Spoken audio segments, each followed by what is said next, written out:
Got it. 2M10. 2M10. Thank you. I worked with Matthew on Kick-Ass, which was a hell of a lot of fun. Not long after that, you know, he called me up and said, well, we had a good time on Kick-Ass. Do you want to do X-Men? I was like, yes.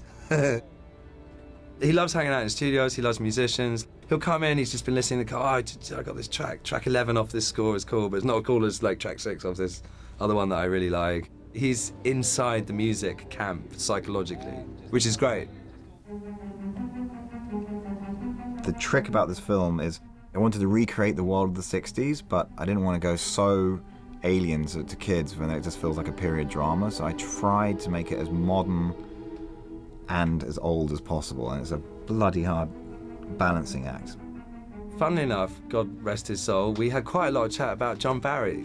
There's got to be some 21st century version of Sean Connery in the DNA, you know, and he was just sort of generally thinking about John Barry and, you know, the simplicity. I don't mean, you know, patronizing simplicity, but a lot of John Barry's amazing, and it'll roll round. You'll get like a trombone thing that'll go,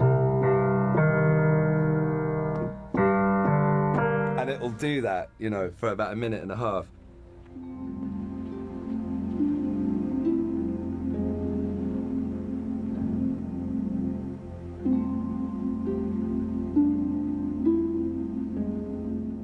They're like hooks, they're like riffs that roll around. That is very appealing. I understand why that's appealing to Matthew, because in a funny way, it's extremely posh pop music.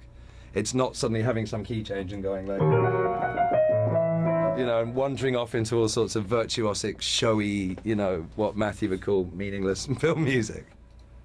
Like all processes, I started playing around mostly for the, you know, Magneto tune. This is all warm-up to me, because I was about to bust out my big Barry tune, right? He's like, yeah, I'm liking this is cool, this is cool. And then it went. And he's like, don't like that bit. What's that bit? Well, that's the f***ing tune. And he's like, no, get rid of it. So he goes, okay, I love the beginning, and then once the tune starts, it sounds like a f***ing Barry pastiche. I'm like, well, hang on. Then he said, and he goes, no, but here's the good news. You've already got it. You've written it. And I'm like, well, what do you mean? If you take the tune out, I've got to write no. He said, no. Just play the beginning again. He's like, yeah, that. And I said, that's the Magneto. No, that's a bass line. I'm not going to get through a whole movie with that. He said, no, you're so wrong. That is the Magneto tune. And he goes, I tell you the bit I love. He goes, keep playing, keep playing. He said, that's f***ing Magneto right there.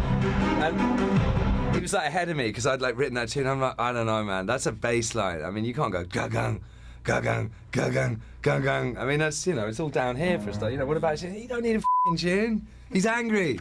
So just take that first bit and do like more stuff, like get rid of all that shit, and you'll be fine. And that's why it's cool to work with Matthew, you know what I mean? Because he's sort of taking some aesthetic responsibility before you've even started, instead of like, well, I don't know, give me something cool. The Argentinian bar is a good example. This is a good idea. Matthew had the opening. I think I started the theme a little earlier. He's like, no, wait, why don't we, since it's in Argentina, can't we just sort of hint at it on like Spanish guitar or something before you actually hear? And only when the ex-Nazis say something that's sort of revealing, that makes him think, these guys are Nazis, then we'll start to get like the electric guitars, and then you'll start to hear the tune, you know, in all its glory. Well, I say glory, there's only 8 notes of it. Deutsches Bier. Claro. Ja, ist Bitburger. Schmeckt gut, ne?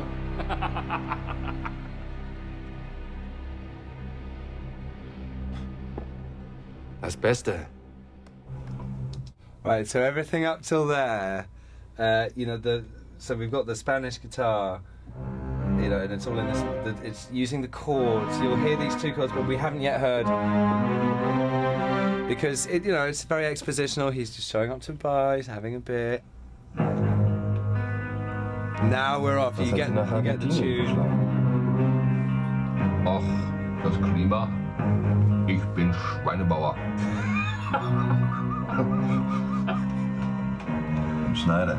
And when me and Matthew talked about this, it was like, you have to know from the minute, let's have a little gap, because Eric has made the internal decision. He already knows how this scene is going to pan out. These guys are not getting out of here alive. So there's that little hole, and then you hear... And instead of it, you know, when you do a long note version, it's not as sort of angry as going... It's a bit more kinetic. And but the thing that I was talking with Matthew is from the minute from once he turns around and starts addressing them, even though nothing's kicked off yet, the music has to be the beginning of a piece of music where you know that this is going to end in tears. Let's just say I'm Frankenstein's monster.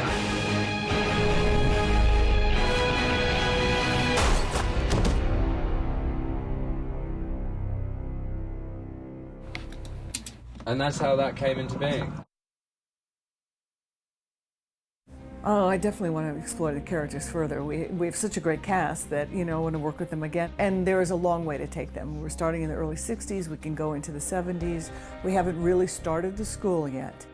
Mutants are still not accepted in the world, so there are a lot of villains out there. And there's a lot of historical events that we can play against, which I think that's the real fun of this franchise. At times, some comic book films can be very tongue-in-cheek, and we do have a lot of humor in this. But at the same time, there's a kind of seriousness of these characters. You know, they have ideologies, ethics, real relationships. Everybody evolves in this script, and that's one of my favorite things in movies that I look for in every script that I read, is how characters evolve, or how a specific character evolves. And each person goes through a huge evolution period of when we're at the beginning, when like we were isolated and we felt alone, to all of a sudden really being together and joining together and becoming these iconic figures of X-Men.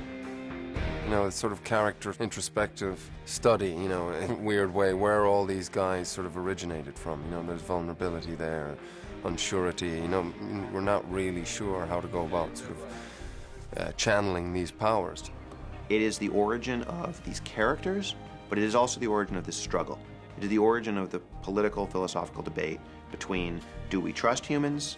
Do we protect the people who hate and fear us? Or do we actually fight against the people who hate and fear us? We are the children of the atom, my love. If you're a true X-Men fan, you're going to really enjoy the movie because there's so many nods and winks that if you're not an X-Men fan, you're not going to understand it. If you're not an X-Men fan, I think you'll enjoy the movie because it's got a great story, great characters, and it's a great introduction to a world that they don't know anything of, and then go off and maybe discover it in the other films. It's a movie for everyone, and that's a dangerous statement to make, but I genuinely think this film does.